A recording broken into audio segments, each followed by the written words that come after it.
The coffee shop smelled like burnt espresso and broken promises, and Maya Chen had officially stopped believing in romantic gestures the day her ex threw her birthday flowers in the trash because he thought the petals on the counter were making a mess.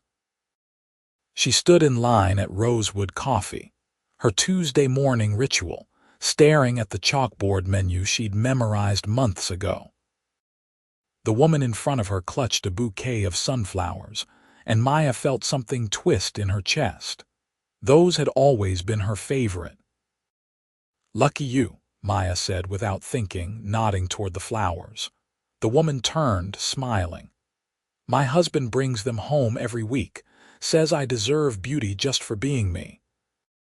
Maya's throat tightened. She managed a smile that didn't quite reach her eyes. "That's really sweet." The woman paid for her drink and left, and Maya stepped forward to order. "Medium vanilla latte, please." As she waited for her card to process, she let out a breath she hadn't realized she'd been holding. "I wish someone would buy me flowers," she sighed, so quietly she almost thought she'd only said it in her head. Behind her, someone cleared their throat. Maya grabbed her receipt and moved to the pickup counter, completely unaware that the man who'd been standing behind her, the one in the charcoal gray suit with eyes the color of dark chocolate, had heard every word. The next morning, Maya rushed into Rosewood Coffee, running 7 minutes late for her shift at the veterinary clinic 3 blocks away. She ordered her usual, paid, and turned to leave when the barista called out, "Wait, Miss Chen. Someone left these for you." Maya froze. On the counter sat a small bouquet of sunflowers wrapped in brown paper, tied with twine. A card tucked into the ribbon read simply, "For someone who deserves them." Her hands trembled as she picked them up. "Who? When?" The barista, a college student named Derek, shrugged. "Some guy came in right when we opened. Paid for them. Asked us to give them to the woman who orders a vanilla latte every morning around 8. Described you perfectly." Maya looked around the coffee shop, but it was mostly empty except for a few regulars she recognized. What did he look like? Tall, dark hair, expensive suit. Didn't give a name. She carried the flowers to work in a daze, setting them on the reception desk where her coworker Jasmine immediately pounced. "Who sent you flowers?" "I have no idea," Maya admitted, still staring at them like they might disappear. "Secret admirer, that's so romantic." Maya shook her head, but she couldn't stop the small smile that crept onto her face. After her disaster of a relationship with Connor, who'd made her feel like wanting affection was needy and pathetic, receiving flowers from a stranger felt like someone had cracked open a window in a stuffy room. Wednesday morning there were roses, pink ones delicate and perfect. Thursday brought daisies. Friday it was tulips in a rainbow of colors. By the following Tuesday, Maya started arriving at the coffee shop earlier, hoping to catch her mysterious flower sender. But Derek said the man always came right at opening, 6 in the morning, left the flowers with specific instructions, and disappeared before Maya's usual time. "He's very particular," Derek said, handing her a bouquet of lavender and white lilies. "Always asks about you. Wants to know if you seemed happy when you got them." "What do you tell him?" "The truth, that you smile like Christmas morning." Maya felt heat rise to her cheeks. She'd spent 3 years with Connor, who'd told her she smiled too much, laughed too loud, felt too deeply. Now a stranger was sending her flowers just to make her happy, expecting nothing in return. That evening, she sat in her small apartment with her cat, Miso, curled in her lap, surrounded by vases of flowers in various stages of bloom. She'd never had so many flowers in her life. Her living room looked like a garden. Jasmine had theories. Maybe it's someone from your past, an old crush. I don't have any old crushes who'd remember me, Maya said. I was invisible in school. Spent all my time volunteering at animal shelters. Maybe it's someone from the clinic, a grateful pet owner. But that didn't feel right either. This felt intentional, personal, like someone had heard something vulnerable and decided to do something about it. 3 weeks into the daily flowers, Maya decided to leave a note. She arrived at Rosewood Coffee at 5:45 in the morning, shivering in the October chill, and asked Derek if she could wait inside before opening. "You're really trying to catch him, huh?" "I just want to say thank you," Maya said. "This is the nicest thing anyone's ever done for me." Derek let her in, and Maya sat in the corner with a thermos of tea she'd brought from home, watching the door. At exactly 6 o'clock, it opened. The man who walked in was probably in his early 30s, with dark hair that fell slightly across his forehead, and a presence that seemed to fill the entire room. He wore a navy suit that looked tailored to perfection, and when he moved, it was with the confidence of someone who knew exactly who he was. Maya's breath caught. She'd seen him before. He was always in line behind her, always polite but quiet, always gone by the time she left. He didn't notice her in the corner as he approached the counter. "Good morning, Derek. The usual, please." "Sunflowers again today." She mentioned they were her favorite. His voice was deep, warm, the kind of voice that made you want to keep listening. "And a vanilla latte for her whenever she comes in. Put it on my tab." Maya stood up before she could lose her nerve. "Why?" The man turned and his eyes widened slightly. Up close, he was even more striking, with strong features and a slight scar above his left eyebrow that kept him from being too perfect. "I didn't realize you'd be here this early. I wanted to meet the person who's been making my mornings beautiful for 3 weeks. Maya crossed the coffee shop, her heart hammering. "I'm Maya." He hesitated, then extended his hand. "James." "James Rivera." His handshake was firm, warm, and Maya felt a spark of something she hadn't felt in years. "Why are you doing this, James?" "I heard you," he said simply. "That first day. You said you wished someone would buy you flowers, and you sounded so sad. I thought everyone deserves flowers, especially someone who looks at a stranger's bouquet with that much longing." Maya felt tears prick her eyes. "You don't even know me. I know you're kind to baristas. I know you always leave your change in the tip jar. I know you carry a tote bag that says Save the Animals and you have cat hair on your coat sleeves. I know your smile is the best thing I've seen in months." He paused. "I know I wanted to do something nice for you without expecting anything back. No strings, just flowers." "Just flowers," Maya repeated, but her voice cracked. "Are they making you uncomfortable?" "I can stop if—" "No," Maya said it too loudly, and Derek glanced over with a grin. She lowered her voice. "No, please don't stop. They're the best part of my day. I just wanted to say thank you. And to ask if maybe you'd like to have coffee. Like, actually sit and have coffee together." James's entire face transformed when he smiled. "I'd like that very much." They sat in a corner booth as the sun rose over the city, painting the sky in shades of gold and pink. Maya learned that James ran an investment firm his father had started, that he'd taken over 5 years ago when his dad retired, and that he worked too much, but was trying to find balance. He learned that Maya was a veterinary technician who dreamed of opening her own animal rescue, that she had a cat named after Soup, and that she hadn't been on a date in 8 months. "Why so long?" James asked, and there was genuine curiosity in his voice, not judgment. Maya wrapped her hands around her latte. "My last relationship ended badly. He made me feel like I was too much. Too emotional, too affectionate, too everything. I started to believe him. He was wrong, James said firmly. Those aren't flaws, those are gifts. Something in Maya's chest unfurled like a flower opening to sunlight. They talked until Maya realized she was going to be late for work, and even then she didn't want to leave. James walked her to the clinic, carrying her coffee and that day's sunflowers, and when they reached the door, he said, "Can I take you to dinner? A proper date." "Yes," Maya said, not even trying to hide her smile. "I'd really like that." Their first date was on Friday at a small Italian restaurant that James promised made the best carbonara in the city.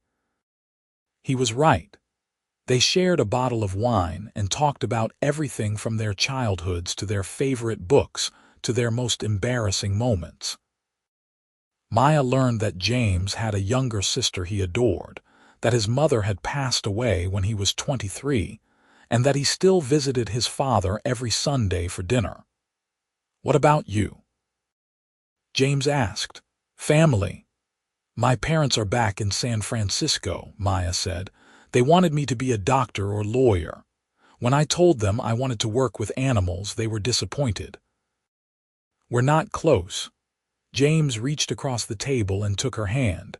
Their loss. The touch sent electricity up Maya's arm. She looked down at their intertwined fingers, at the way his thumb traced small circles on her skin, and thought about how different this felt from everything with Connor. James made her feel seen, valued, celebrated. After dinner, they walked along the riverfront, the city lights reflecting on the water. The October air was crisp, and when Maya shivered, James shrugged off his jacket and draped it over her shoulders without a word. "You don't have to," Maya protested. "I want to," James said, and the way he looked at her made her believe it. They stopped on a bridge overlooking the water and Maya said, "Can I ask you something? That first day you heard me sigh about flowers, but why did you keep sending them?"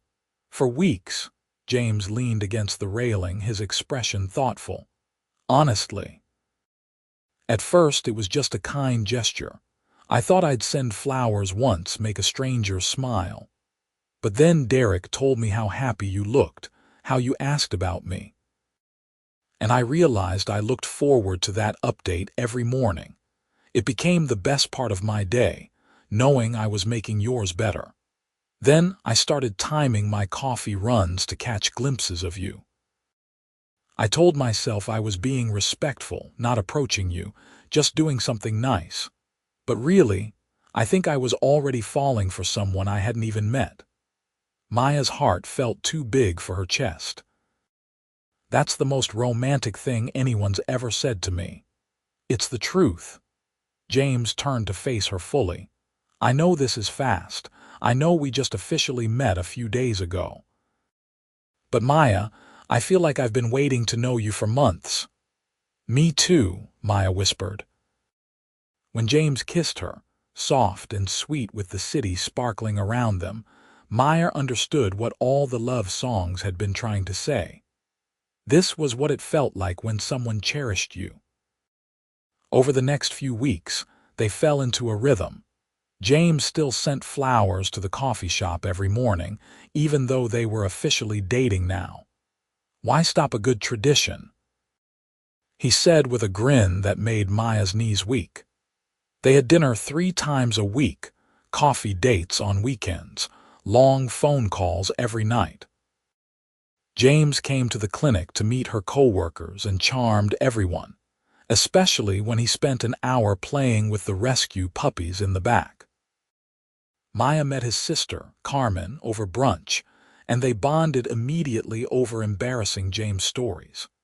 "He's different with you," Carmen told Maya while James was getting their car from the valet. "Lighter, happier.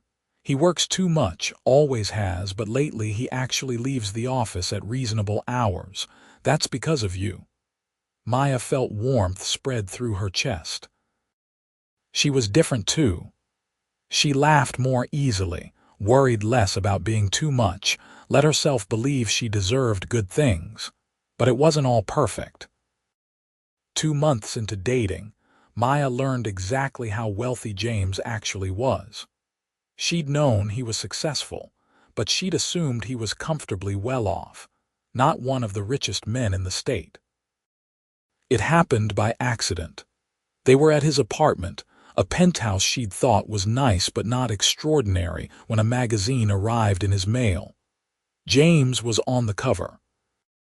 The mind behind Rivera Investments, how James Rivera built a billion-dollar empire.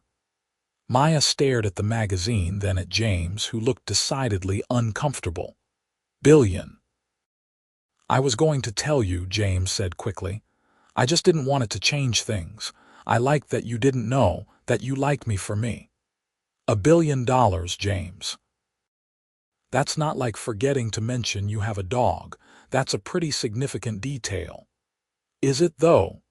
James set the magazine down and took her hands. Does it change who I am? How I feel about you? How you feel about me?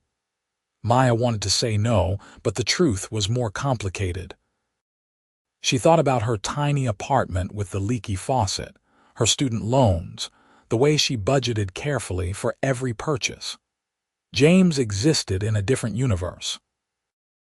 It changes the context, Maya said finally. You could be with anyone. Models, celebrities, people from your world. Why me? Because you're you, James said fiercely. Because you care more about a scared puppy than what someone can do for you. Because you leave your change in tip jars, and you remember the names of everyone you meet, and you sighed about wanting flowers instead of demanding them. Because when I'm with you, I'm not James Rivera, CEO, I'm just James, and I haven't felt like just James in years. Maya's eyes filled with tears. I'm not good at this, dating someone like you. I don't know the rules. There are no rules, James pulled her close. Just us, just this. Everything else is noise. She believed him, but the difference in their worlds became harder to ignore.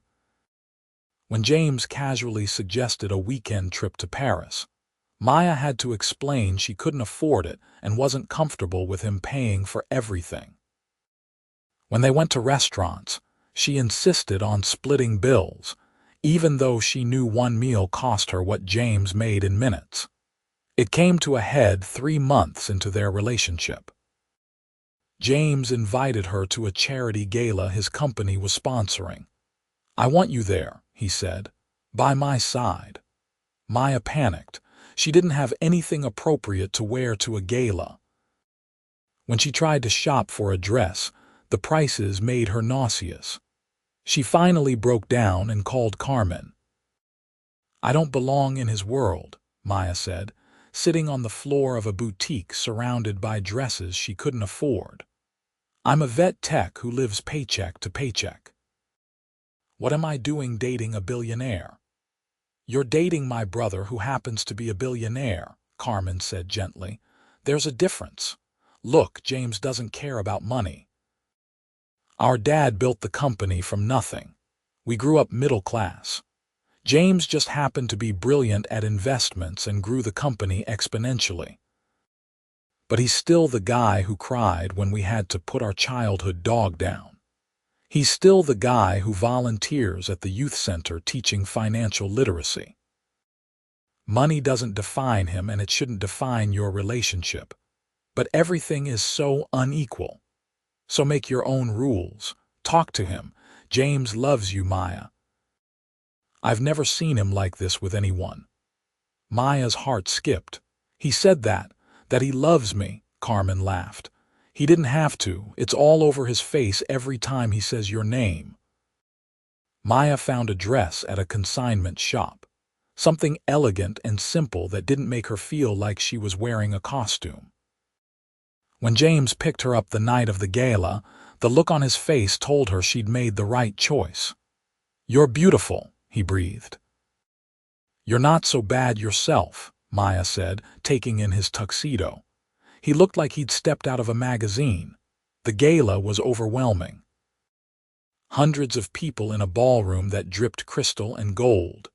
everyone seeming to know each other, talking about investments and properties and things Maya had no context for. But James never left her side. He introduced her proudly, his hand steady on the small of her back, and when she felt out of her depth, he leaned in and whispered terrible jokes until she laughed. During dinner, a woman across the table, dripping in diamonds, asked Maya what she did. "I'm a veterinary technician," Maya said clearly. "How quaint," the woman said with a smile that didn't reach her eyes. "James, I didn't realize you were into charity cases now." The table went silent. Maya felt her face burn, but before she could respond, James set down his fork with a sharp clink.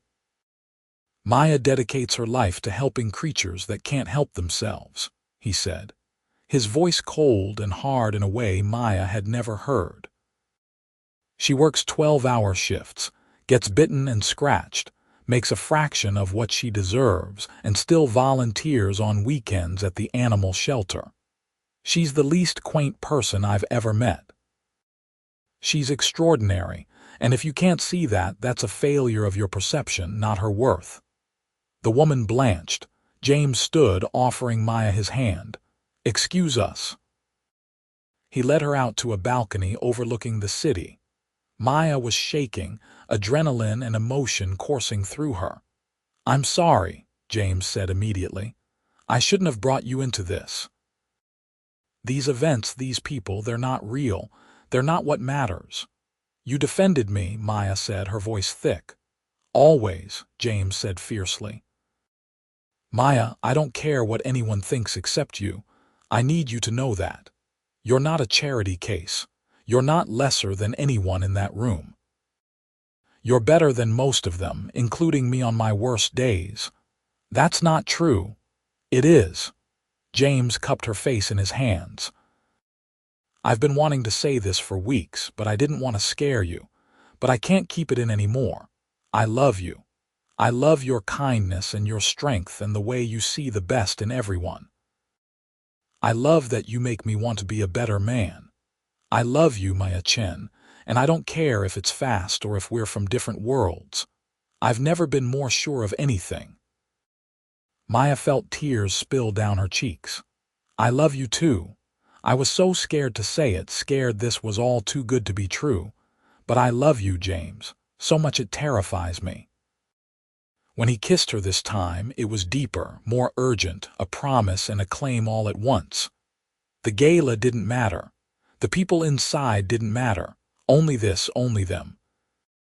They left early, going back to James's place where they talked until 3 in the morning about their fears and hopes and what they wanted their future to look like.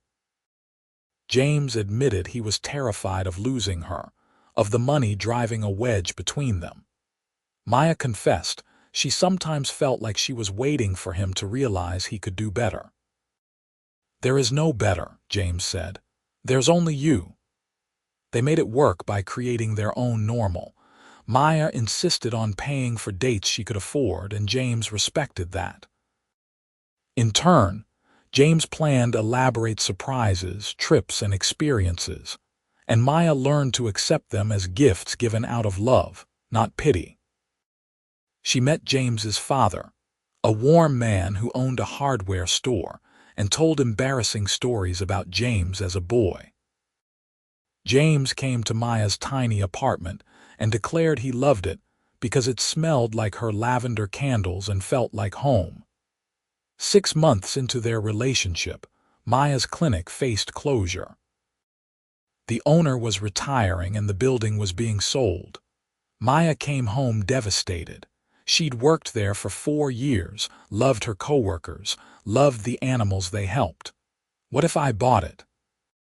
James said that night over dinner at her place.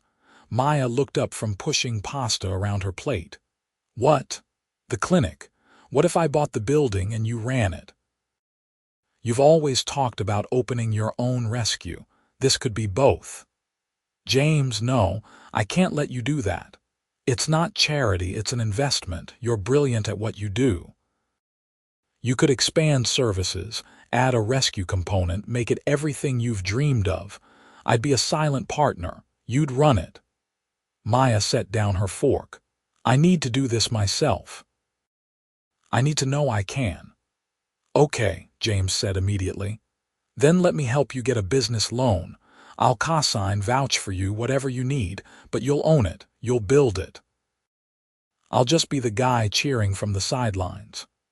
It took 3 months of paperwork, planning, and the most stressful period of Maya's life, but she did it. With James's recommendation and her own solid plan, she secured a loan and bought the clinic. She renamed it Second Chance's Animal Hospital and Rescue. The grand opening was mobbed with people, many of whom James had quietly invited, and by the end of the first month, they were fully booked. Maya had never been happier or more exhausted. She worked 16-hour days getting everything running, and James was there every step, bringing her dinner, helping paint walls, sitting with scared animals until they calmed. She watched him, this man in designer suits kneeling on a concrete floor comforting a 3-legged dog, and fell even more in love. You know you're getting paint in your hair, Maya said, laughing as James tried to reach a high corner. Battle scars, James grinned. I'm a businessman and a painter now, multi-talented.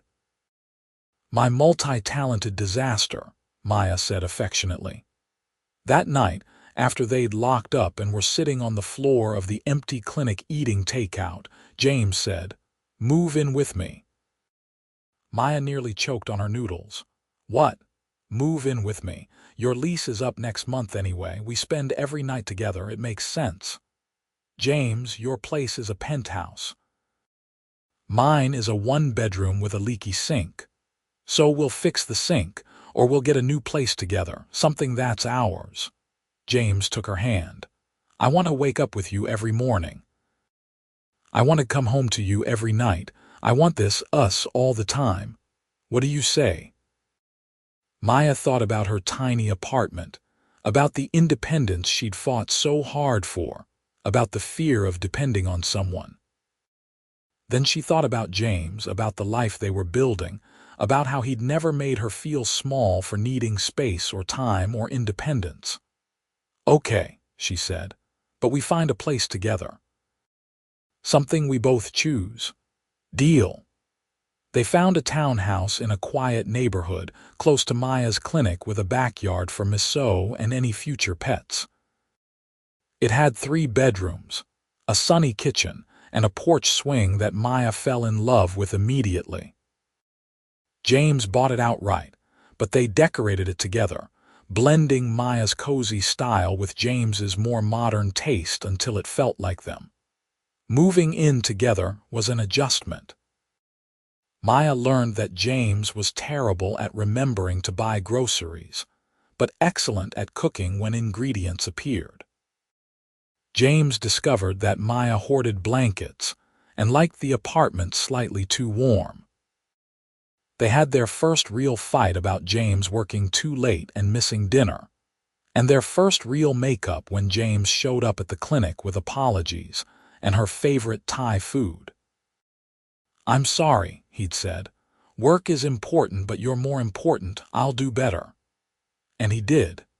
James started leaving the office by 6, delegating more, protecting their time together. Maya, in turn, tried not to bring work stress home, though James always coaxed it out of her eventually. Life settled into something beautiful. Sunday dinners with James's father and Carmen became tradition. Maya's parents visited, skeptical at first, but James won them over by genuinely asking about their work and listening intently. The rescue thrived, saving dozens of animals in the first year alone. On their 1-year anniversary, James took Maya back to Rosewood Coffee at dawn. The same barista, Derek, was working. You two are my favorite love story, Derek said, grinning. Everyone who works here knows about the flower guy and the vanilla latte girl. James ordered 2 lattes and a bouquet of sunflowers, which he presented to Maya right there in the coffee shop. "1 year ago, I heard you sigh about wanting flowers.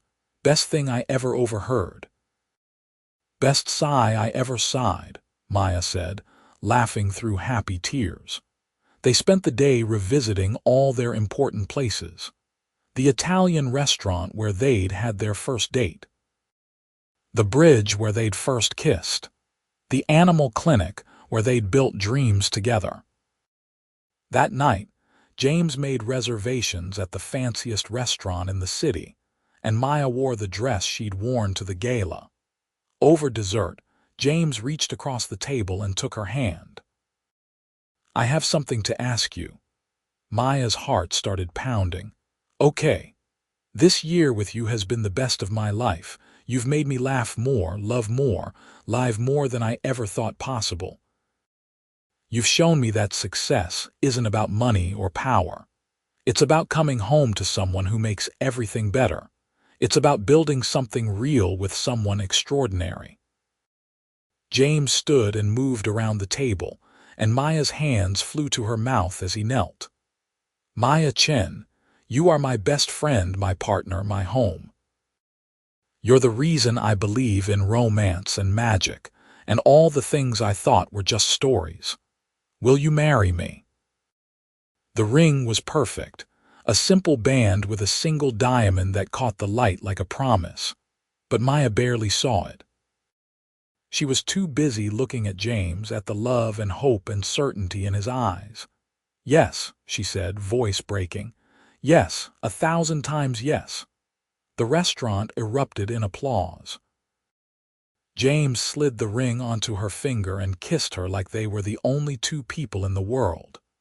Maya tasted salt and realized she was crying, but she didn't care.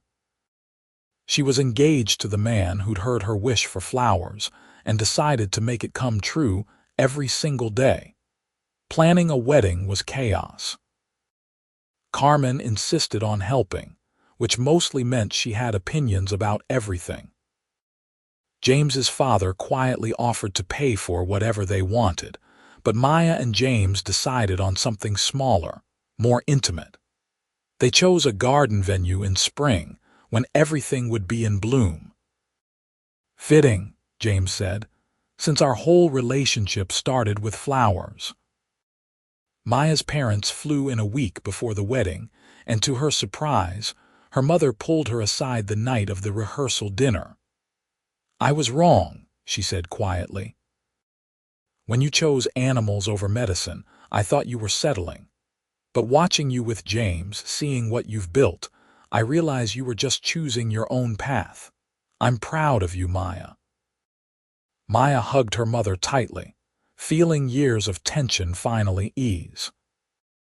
The morning of the wedding, Maya woke in her childhood bedroom at James's father's house, where she'd stayed the night before following tradition. Carmen brought her coffee and sat on the bed. "Welcome to the family," Carmen said. "Officially, I mean, you've been family since that first brunch." "Thank you," Maya said, "for everything, for accepting me." "Are you kidding? You made my brother human again. We're the ones who should be thanking you." The ceremony was perfect. The garden exploded with flowers of every color, but sunflowers lined the aisle. Maya walked down alone, having decided she didn't need anyone to give her away. She was choosing this herself.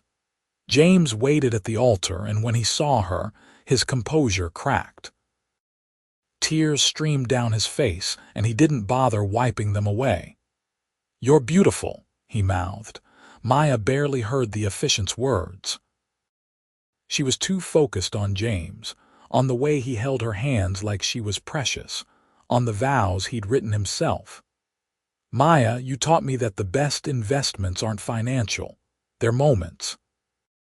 Laughter, love. You taught me that home isn't a place, it's a person. You are my home, you are my everything. I promise to buy you flowers for the rest of our lives, to support your dreams, to hold you when you're sad and celebrate with you when you're happy." I promise to love you fiercely and gently, passionately and patiently every day for the rest of my life. Maya's vows were simpler. James, you heard me when I thought no one was listening. You saw me when I felt invisible. You loved me when I didn't think I was lovable. You are the best surprise of my life. I promise to love you exactly as you are, to build a life with you that's full of joy and purpose and flowers. So many flowers. When the officiant pronounced them married, James kissed her deeply, and the garden erupted in cheers. The reception was a blur of dancing, laughter, and toasts that made Maya cry happy tears 3 separate times.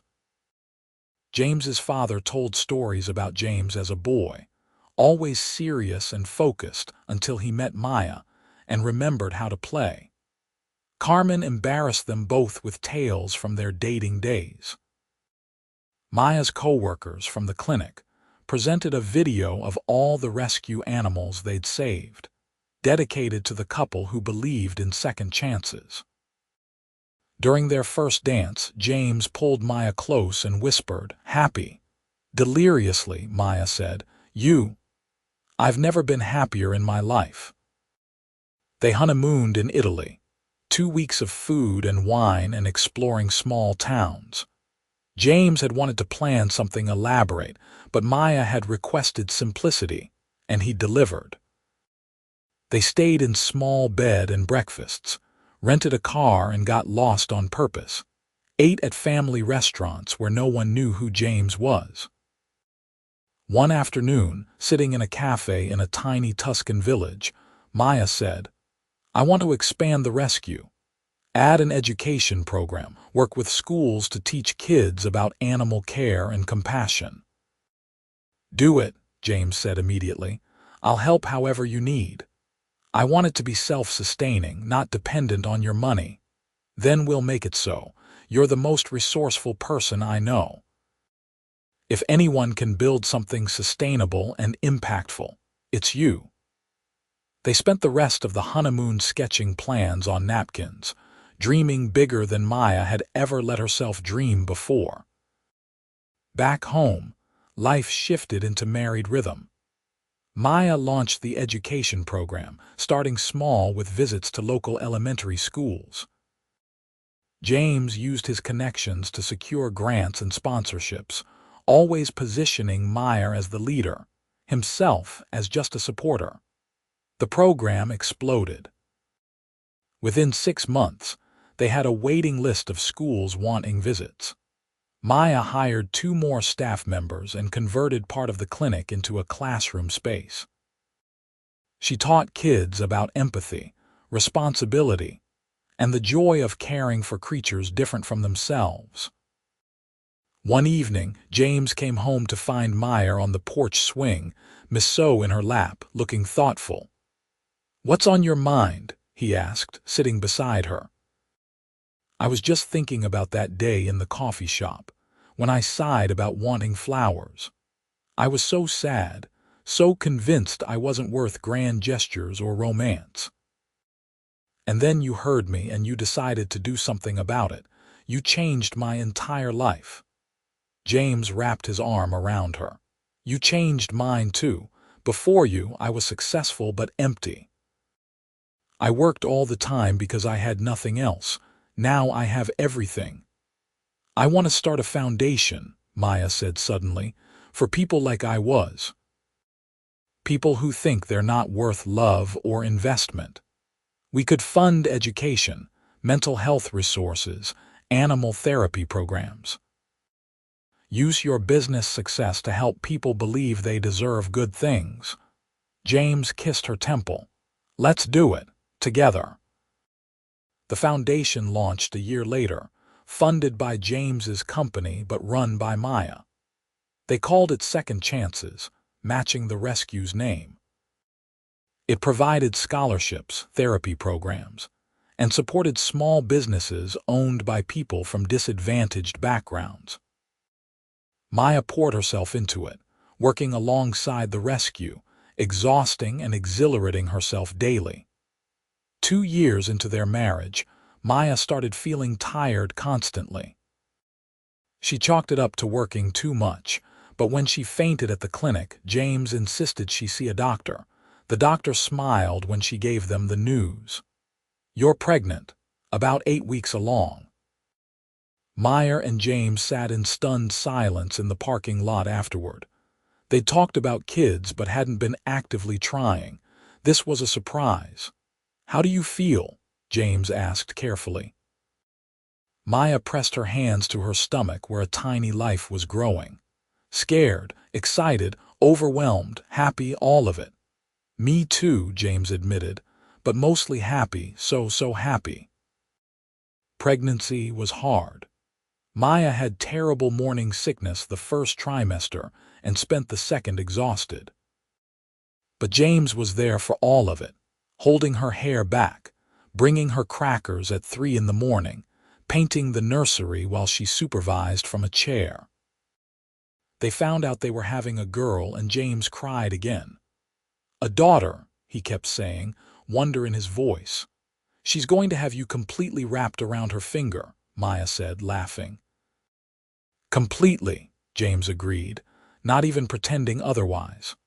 Maya worked until she was 7 months along, finally accepting that she needed to slow down. She transitioned her roles at the rescue and foundation to her capable staff, trusting them to maintain what she'd built.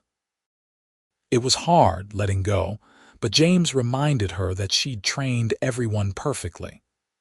Their daughter arrived 3 weeks early, during a thunderstorm in late October. Labor was long and hard, but when the doctor placed their baby girl in Maya's arms, every moment of pain evaporated. "She's perfect," Maya whispered, counting tiny fingers and toes. "She's ours," James said, voice thick with emotion. He touched his daughter's tiny hand and she gripped his finger with surprising strength. "Hello, little one, I'm your dad. I'm going to love you forever." They named her Rose, after the first flowers James had ever sent Maya. Rose Rivera had her father's dark hair and her mother's smile, and from day one, she had both parents completely devoted to her. Parenthood was exhausting and magical in equal measure. Maya and James took turns with night feedings, changed countless diapers, marveled over every milestone. James cut back his hours even more, unwilling to miss moments of his daughter's life. Maya embraced being a mother while still maintaining her work, finding balance she'd once thought impossible. On Rose's first birthday, they threw a party in their backyard, surrounded by family and friends. Maya watched James with their daughter, the way he gently helped her smash her birthday cake, the pure love radiating from him, and felt her heart might burst. That night, after Rose was asleep and the house was clean, Maya and James collapsed on the porch swing. "Remember when this was all just an idea," Maya said. "This house, this life." "I remember being terrified you'd say no when I asked you to move in," James admitted. "Terrified at every step that I'd somehow mess this up."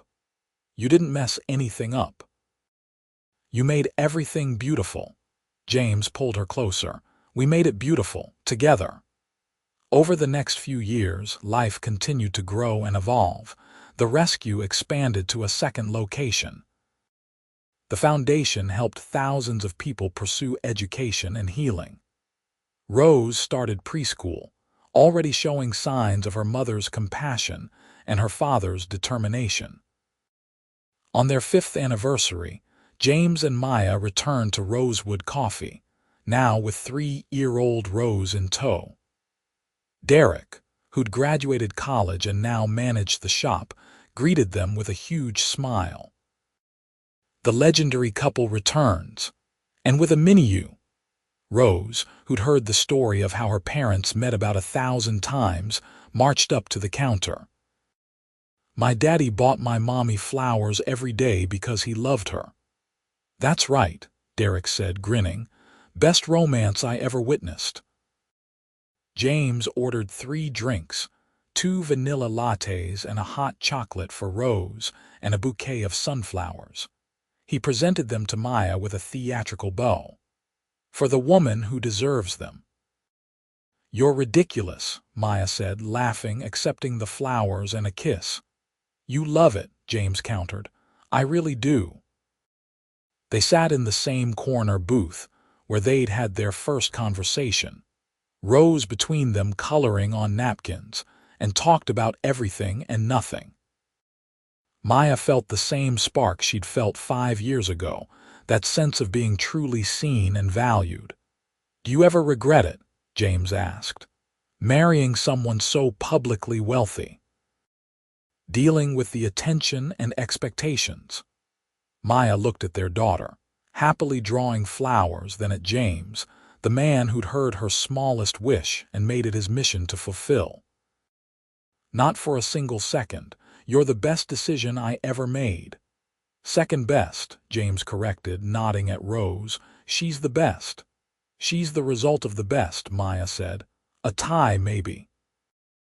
When Rose turned 5, she started asking for a sibling.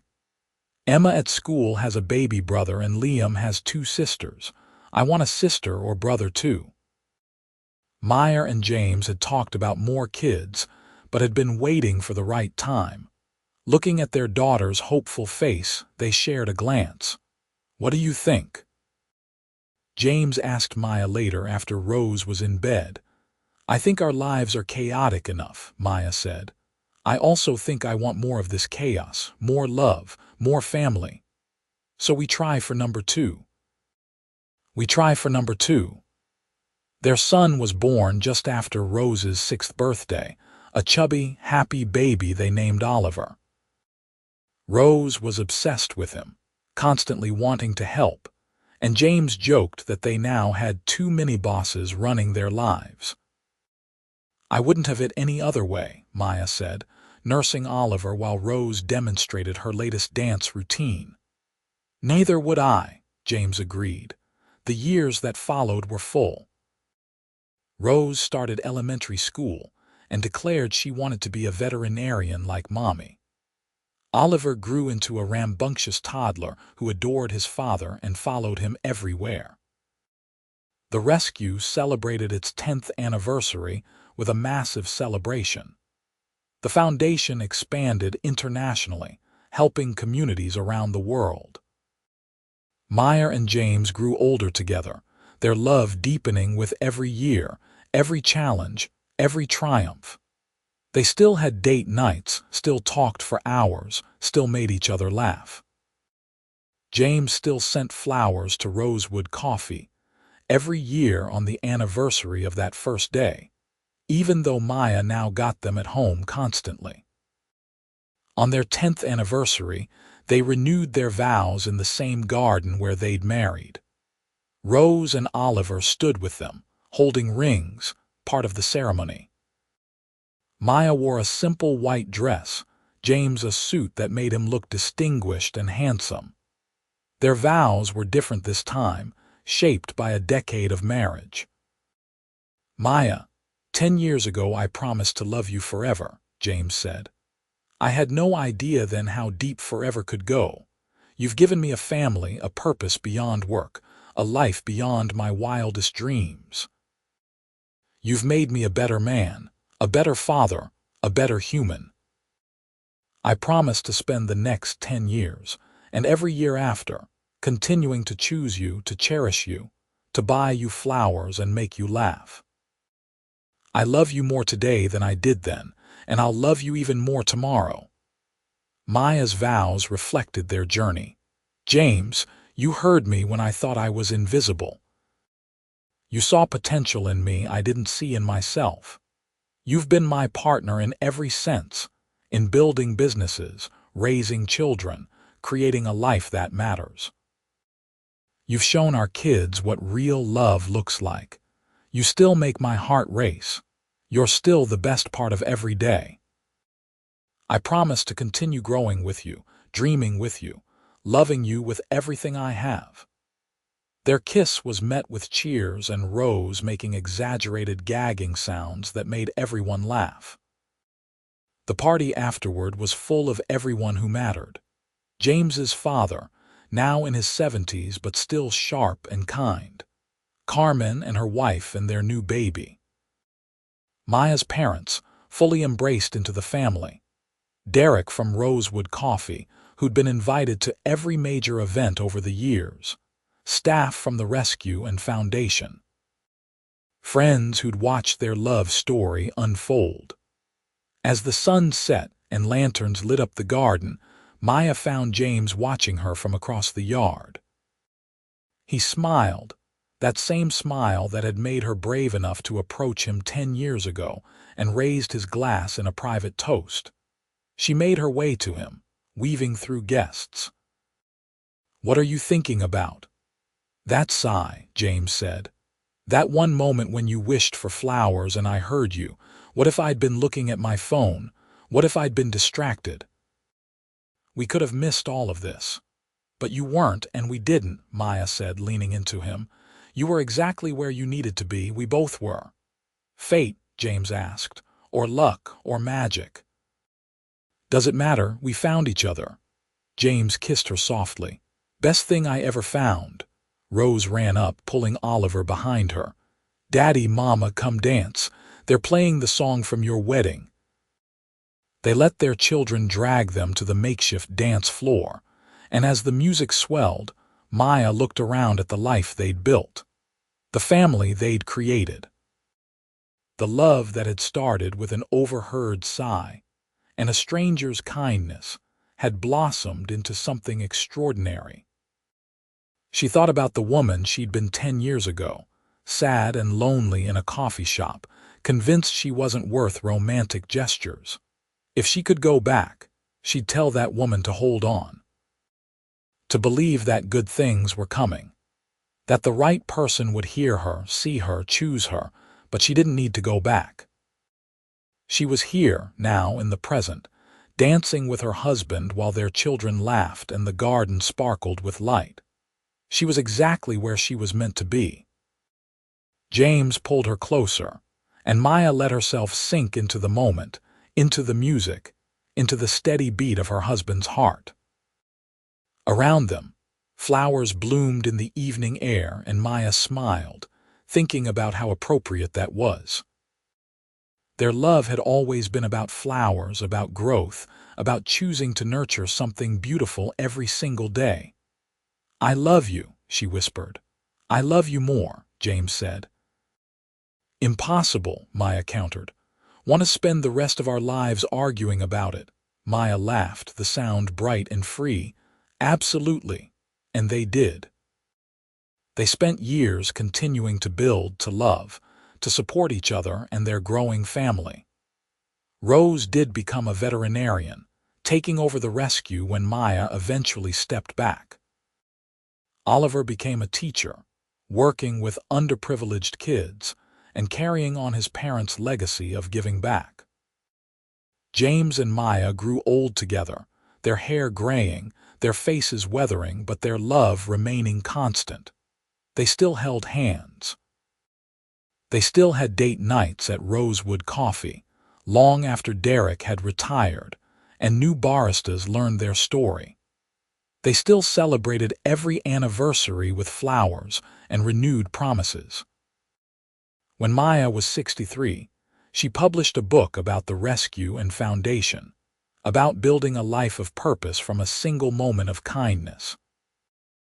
It became a bestseller, inspiring thousands of people to believe in second chances and the power of love.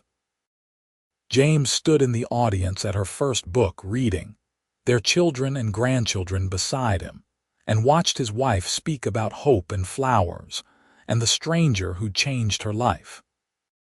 His heart swelled with pride, the same way it had every day for over 30 years. After the reading, as they walked to their car hand in hand, Maya said, "Do you ever wonder what life would have been like if you hadn't sent those flowers?" "Never," James said firmly. "I can't imagine any version of my life without you in it. You are the center of everything good." Maya stopped walking and kissed him, right there on the sidewalk, the way she had 1,000 times before. "You are the best thing that ever happened to me. Then, now, always." "The feeling is mutual," James said. They drove home, to the house they'd lived in for decades, where memories soaked every corner. Misso had long since passed, but they had 2 rescue cats and an elderly dog now, all curled up on the couch. Photos covered the walls, documenting a life well lived. Children, grandchildren, celebrations, ordinary moments made extraordinary by love. That night, as they got ready for bed, moving in the comfortable rhythm of a couple who knew each other inside and out, Maya found a single sunflower on her pillow. "Really?" she asked, laughing. "After all these years, you're still leaving me flowers?" James shrugged, grinning. "I made a promise. Every day for the rest of our lives, I'm a man of my word." "You are the most romantic person I've ever met. Only for you." They climbed into bed, and James pulled Maya close, the way he had every night for over 3 decades. Outside, the world continued spinning, people rushing through their lives, missing small moments and quiet sighs. But here, in this room, in this bed, 2 people who'd found each other in the most unexpected way held each other and counted themselves lucky. "Thank you," Maya whispered into the darkness. "For what? For hearing me, for seeing me, for loving me exactly as I am." James kissed her forehead. "Thank you for wishing for flowers in a coffee shop, for being brave enough to meet me at dawn, for choosing me every day since." "Easiest choice I ever made," Maya said. They fell asleep like that, wrapped around each other, while a single sunflower sat on the nightstand, a daily reminder of how love could bloom from the smallest seed. From an overheard sigh to a lifetime of happiness, their story proved that sometimes the most extraordinary love stories start with someone simply paying attention, caring enough to act, and believing that everyone deserves flowers. And they lived, truly and completely, happily ever after.